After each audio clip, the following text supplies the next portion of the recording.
Okay, so sometimes a person, many people file a Social Security disability claim pro se because they're like, well, let me give it a shot, see if I can do it myself, in which case I will save an attorney fee.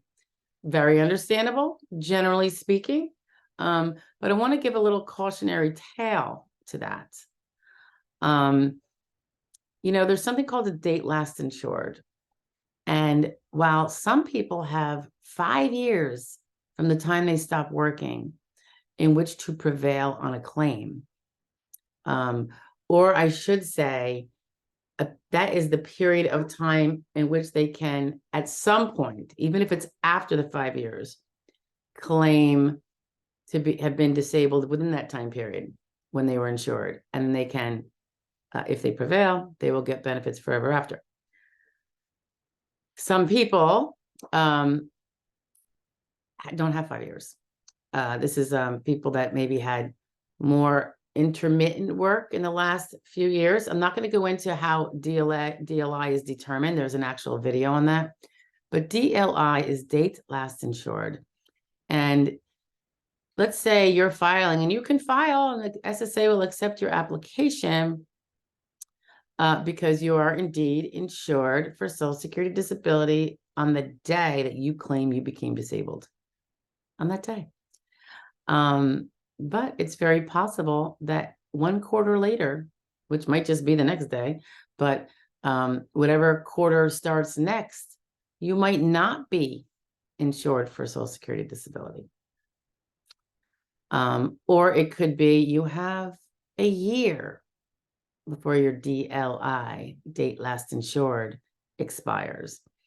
You probably won't know any of that because you filed and they took your application, and most people don't know anything about a DLI when they apply. So you're like, oh, cool, I get to apply, and you go forward, and you fail. I should say you are denied on initial. Yeah, it's usually several months in, and then you appeal. You do follow the appeal thing that's noted in your denial letter, and you appeal for for a reconsideration. And oftentimes, a reconsideration decision is a confirmation of the prior one, and now you've been denied on reconsideration, and now you have to appeal if you're going to continue the process to receive a hearing before an administrative law judge. That's the ALJ stage we talk about. So by the time you get to the hearing, it is very likely, if you were that person that had a whole year left of your DLI, seems like forever, right? Not in the SS world. You're at the ALJ now, and now your DLI is remote. It's in the past. So all sorts of reasons why you can be denied again, of course. I mean, I think the denial rates are the lowest we've ever seen.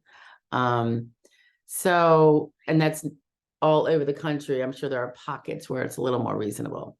But if you get denied and then can't somehow get that ALJ decision returned by the appeals council, or taking it to federal district court, which is very hard, that latter one, to find an attorney to do so. They're only going to do it with a finding of very specific things in your ALJ denial. So if that happens, you have just used that one chance you had to file for Social Security disability by doing it pro se without a professional. And assuming you're not, a representative yourself and know what you're doing, or otherwise really well educated on the process and on the laws and on presenting evidence and where to get evidence and blah, blah, blah, blah, and what the claimant you should be doing while your case is ongoing, what your major job is. It's very possible that that would be your last hoorah, and you lost your case and you cannot file again.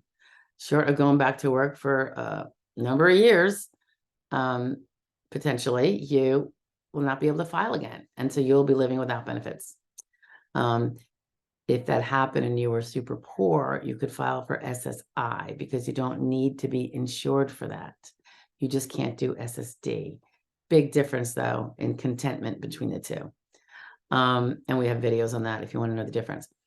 But So I would just suggest, if you're going to go pro se, at the very least, and I don't think anybody should go pro se for the most part. I'm very biased in that fact. But if you are going to, first find out what your DLI is, dates last insured. You can do that. We can do it mathematically by charting it out. Yes. But I don't think you're going to be able to do that. I would call the 1-800 number, 772-1213. That's the national SSA line, and they can tell you what your date last insured is. You may have to be on hold for quite a while. It's a menu-driven system, and you'll get a live body, and you'll identify yourself, and you'll ask for your date last insured for Social Security disability insurance. Date last insured for Social Security disability insurance. Okay. And then you're going to know. So let's say it's October of 2023, and they tell you your DLI is December 31st, 2028. That's the approximate maximum it could be. That's excellent. Yeah, maybe you're like, I'll just wing it. You will probably have another chance to file. Probably. Sometimes they take a long time, and maybe you wouldn't, but generally speaking, we expect that you would have a second bite at the apple if you didn't prevail on a first application. So in that respect, you could eventually perhaps win. Maybe you would be like, well, I'll get the attorney on the second application, 3 years from now. Fine and dandy. However, and a lot of people do that. I have a lot of cases where the person did it on their own, and they later say, I didn't know what I should be doing. I'm like, well, why did you do it by yourself? But